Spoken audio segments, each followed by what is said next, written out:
Hey everybody, it's Brian. Hope you're doing well today.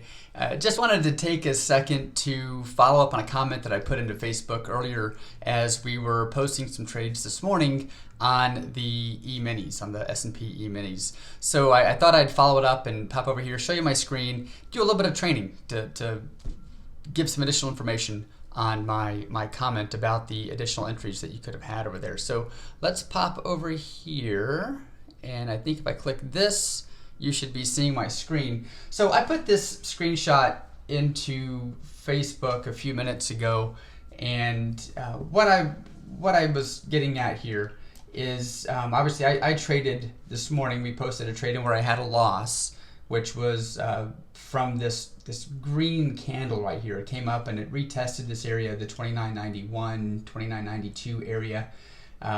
I shorted it here with a fairly tight stop loss, just a couple of ticks, and I got stopped out. So this one stopped me out. But then I was able to trade it again, and ultimately ended up with a small win for the day. And I was just mentioning in Facebook, as if you're just using this very basic trading method, and that's what I've been talking about for quite a while now, is that you can trade a very simple trading strategy like support and resistance, and you can be profitable in the long term as long as you manage your risk well. So I thought what I'd do is just drill down a bit into what I was getting at here with these arrows, and just talk a little bit about trading support and resistance, and how it works, right? We know why it works. It works because it's a simple plan and you can stick to it and you can do it consistently.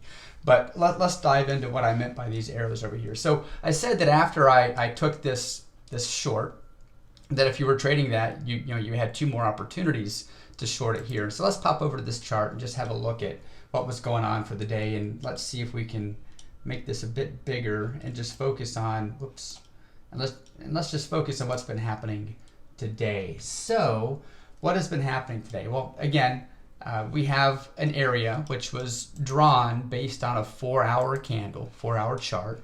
And so we have this 4-hour area up here, which is the 29.91. Price had, tested it and moved back off of it, broke it, and it became support. And it supported, and then it broke it again, and it becomes resistance, right? So, think of it like a trampoline, like we've talked about in the past. You've got a floor, you've got a floor and you've got a ceiling, right? So you're jumping on your trampoline, you hit your head on the ceiling, hit your head on the ceiling, hit your head on the ceiling, hit your head on the ceiling. When you finally break through the ceiling, that becomes support. And same thing with your floor, right? If you're bouncing on a floor and you break through it, that then becomes your new ceiling. So anyway, these lines were drawn based on a 4-hour chart. So you've got your line here, the 29.91. The lines, by the way, well, we'll get into this in another training. Lines in your chart really don't mean anything. They just give you kind of an idea of where you want to trade from. It doesn't mean anything has to happen at those levels. But that's a topic for a whole other day. Just talking about today specifically. So we've got this area, 29.91, which has been pretty well respected on a 4-hour level. So drilling down, I draw my lines on a 4-hour, and then I look at things on a 30-minute to decide where I would want to trade from and how I'd want to trade it. So we can see that before I came in for the day and before I started trading, we had price broke below this support area and it became resistance, right? So it broke below it, it became resistance. It came back up, again, prior to me being in the market, tested this area and moved back down short again. Then, coming into the US session, price moved back up to this area. So again, I shorted it, went short here. Now, in this case, I had my stop at 29.94. It came just through it, took me out, moved back down, closed below. So then the next candle, I'm able to sell it again. Price moved back up, came here, tested this 29.91-ish area, and broke back down short. So you're able to sell off of that again. And depending on how you manage your stop, you might have taken multiple trades off of that level. I trade it looking at the 4-hour on a line on the 4-hour. When it comes there to 30-minute, I buy or sell depending on what direction I'm looking at, and then I manage the trade on an M5. So I would manage my trade on an M5 by moving my stop loss down at the tops of these candles as they close. So, you know, coming through, here's where price came up, stopped me out over here, broke back down. You're able to sell it here and then trail your stop down based on the tops of these closed candles. So as this candle closes, I move my stop down here, you get stopped out. Price floats back up, I sell it again, you know, trail, comes back through, stops me out over here, so on and so forth. Now, eventually you're going to be wrong. Eventually it's going to break through and stay through, like it has right now in this current move. It broke through that resistance point, and it hasn't come back to retest it on a 30-minute yet, but it may at some point. So what I was getting at here is that, you know, even though you were stopped out here following your trading plan, you've still got multiple entries to where you could go.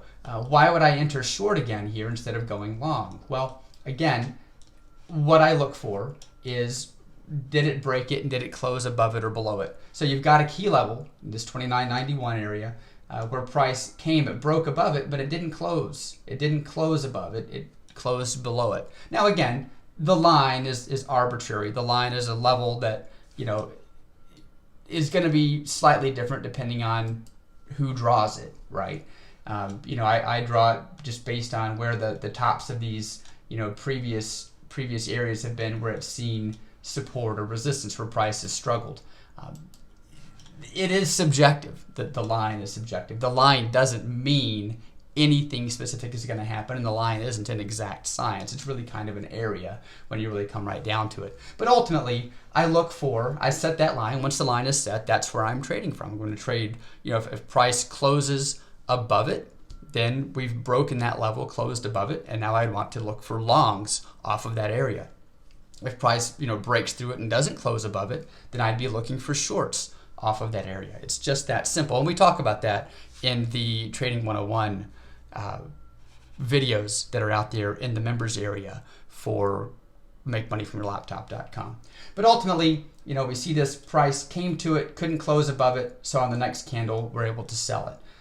Same thing here again, we sold it, price floats back up to it, you can sell it again. Eventually price is going to break. And if you had sold it here again, you would have been wrong. And that's okay. That's part of trading. You're going to be wrong at some point. Just make sure that your stops allow you to have a risk level that you're comfortable with. And, you know, if you take that loss, live with it. You're going to have losses in trading. It's part of trading. And make sure that that loss is smaller than your potential gains down the road, so that you're able to have your gains outperform those losses. And if you have that happen over the long term, you end up with a profitable trading strategy. Now, there's things you can add in because the question always comes, well, how do I know if I want to trade long or short?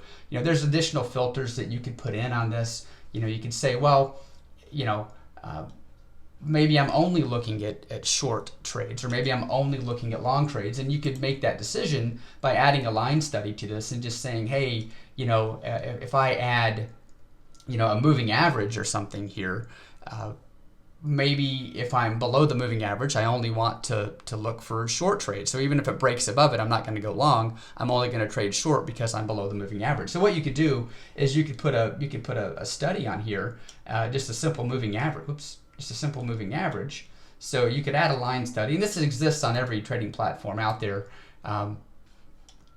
Whether you're sorry. Sometimes I can't click and talk at the same time. Every trading platform out there offers, you know, some basic built-in indicators like this. So you could add a simple moving average. For whatever reason, this defaults to 9. I have no idea where 9 comes from. I wouldn't ever make it that short. Maybe look at a 50 or a 200, right? If we added a 200, you know, moving average to this, it puts our, you know, kind of smooths things out and puts a line on the chart. This is the moving average. And what you could do if you wanted a little extra filter, and remember, it's all filters, and again, everything is very subjective in trading. But if you added a filter to this, you might say, well, okay, you know, we're below this 200 moving average, so I'm really only wanting to look at shorts. So what I would do is I'd look at my key areas, and if price broke below that key area, I would look to short it. If price broke above it and I was still below the moving average, I wouldn't take a trade. Maybe at that point you wait until you come to another key area. It's all about patience, and it's all about consistency. So remember, the more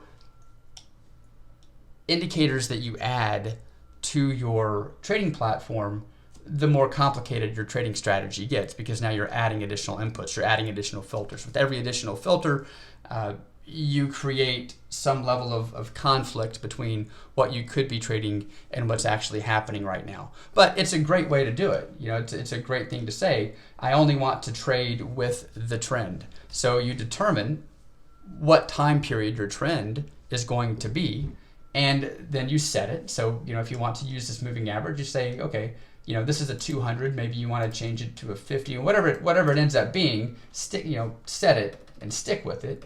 But, you know, it's going to look different on different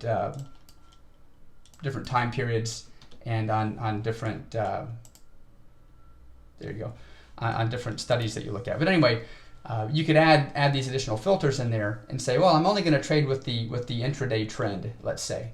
And, you know, looking at today, the intraday trend on an M30 is down. The trend is down. If you look at a 50, you know, moving average, we saw it on a 200 moving average, or below it, whatever it might be, you could add that line steady in there and say, okay, if I'm below this moving average, I only want to look at shorts. Now at that point, you're trading with the trend. If I'm above that moving average, then I only want to look at longs, you know, whatever it might be. So there's just different ways you can do it to add some studies in there to give you another filter that will help you with your trading, and having that very simple trading strategy and trading methodology. It doesn't have to be anything super complicated. I've said it over and over and over and over and over, and I'll scream it from the rooftops until the cows come home. You don't have to have a complicated trading strategy to trade effectively. You had a good mindset so that you've got a plan and you stick to your plan, and then, you know, just trade it. Have that simple trading strategy, have that simple trading plan, and stick with it. And I'll keep doing these videos. I'll keep putting things out here. I'll keep showing you what I'm trading via Facebook and here via YouTube as well, so that you guys can get an idea and just see that you don't have to have a complicated strategy to be successful. It comes down to having a plan, sticking to that plan, trading that plan the same way day in and day out, giving yourself the opportunity to win more than you lose, so having good risk management, and that little combination creates that long-term positive expectancy, which is what you're looking for as a trader. So that's it for now.